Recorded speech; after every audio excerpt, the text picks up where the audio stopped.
There were a number of ways to get to Sherwood. The earliest way was the way you came, by covered wagon.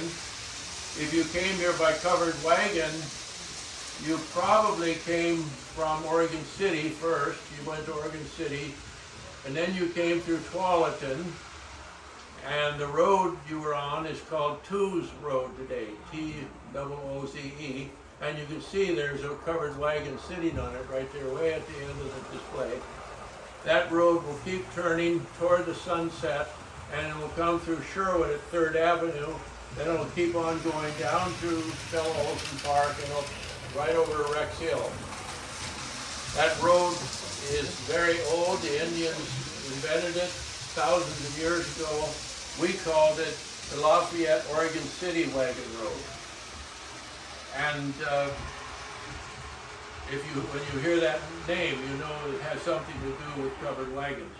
When the covered wagons came this far west, they would find the people would find the property they were looking for, and then they would take the covers off the wagons and convert the wagons into lumber wagons. And they would use those same vehicles to haul lumber, because that's what they were supposed to do.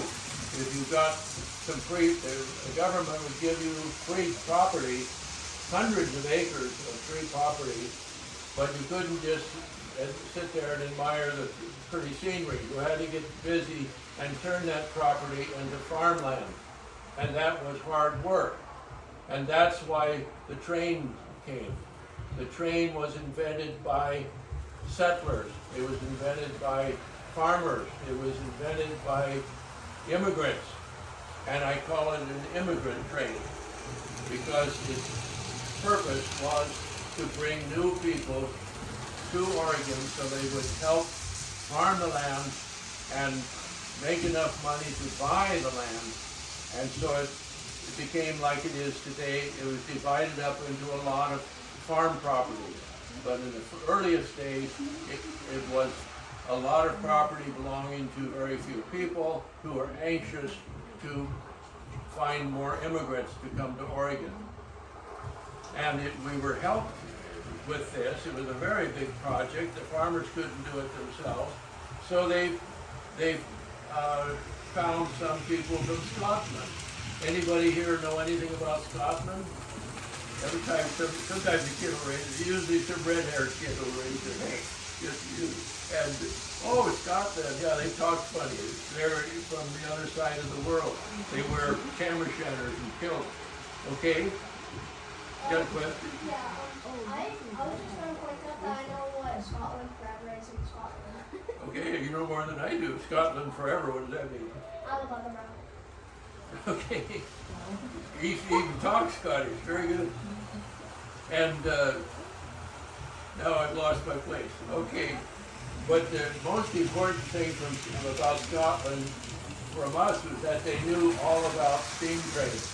The Scots invented steam engines. And when they heard we were having trouble building this steam engine, they came out here and they brought a bunch of money and they hired a lot of Chinese workers. The Chinese knew a lot about building railroad tracks. They had helped build the famous first line across the United States called the Transatlantic Railroad, Transcontinental Railroad. Famous, you'll read about that in the books. But that's what they were, they knew all about building trains. And so they finally got this train all the way to Portland. It was very difficult getting it from Rex Hill to Portland. It had every problem you can imagine. They even had to blow a blast a hole through a big mountain called Elk Peak, Elk Rock they call it. So they put a tunnel through a big mountain peak to get to Portland. Okay, more questions. Okay. That's the old button that doesn't work anymore. We've had a lot of trouble keeping this train working. So Mr. Gilmore over there has been pretty good at finding ways to keep it running. Okay, so,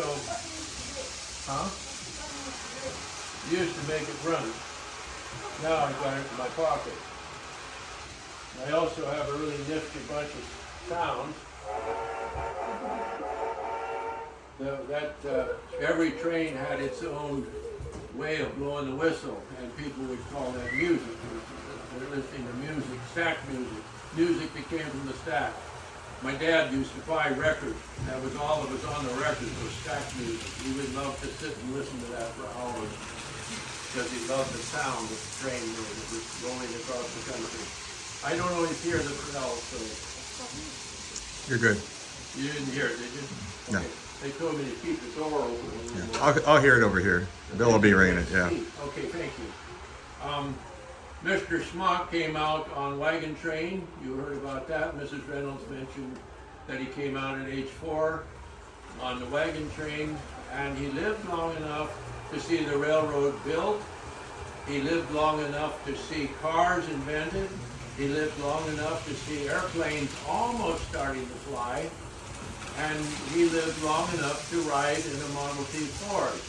That was quite an interesting lifetime. On the covered wagon, you never even heard of those things yet. Never imagined that people would have cars and trains. So it was a very interesting time. Once the farmers got started, then they started building the town. And the important thing about the town is that it had everything you needed. This town had just about everything you needed. It had clothes, had food, it had churches, it had saloons, and it had people, barber shops, anything you want to name. And it also, what was perfect about it is that the town was ruled out so perfectly. It's perfectly square. It's divided up into 9 blocks that are perfectly square. Each one's the same size as the others. And the blocks were divided up into lots. 8 lots on each block. These lots were very important because as more and more people came to town, the property lots, the town lots would become worth more and more. Nobody could predict which lot would be worth the most. It was there were so many towns like this being built across America that, and they were all selling town lots. You'd see some guy in Chicago or New York, an armload of town lots, and he'll sell you one for $20. And that was just enough for an average person to afford. So you buy a town lot.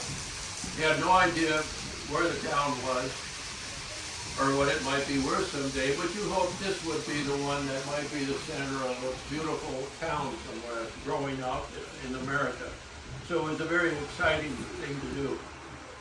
It was like selling stocks and bonds today. So the town lot was a very important feature, and those were carefully laid out and surveyed. This is, did you figure this out where this is? Have you seen it here? Yeah. Okay, this is about where Rainbow Market would be today. Okay, this is where we're at right now. This is the house we're in right now. Did I already say that twice?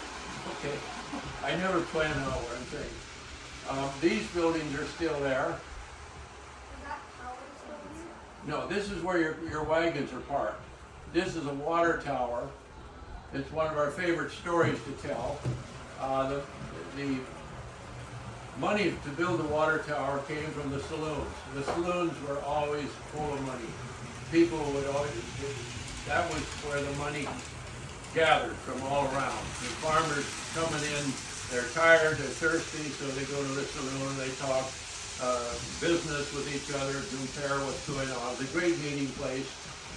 And the saloon owner says, my tax is paid for that tower, I'm going to go claim it. So he did. He went out and he climbed up to the top of that tower, and he said, hooray, it's mine, I win. And then he said, how are you going to get down? And he looked down and he's, okay. And they had to haul him down because he couldn't find his way back down again.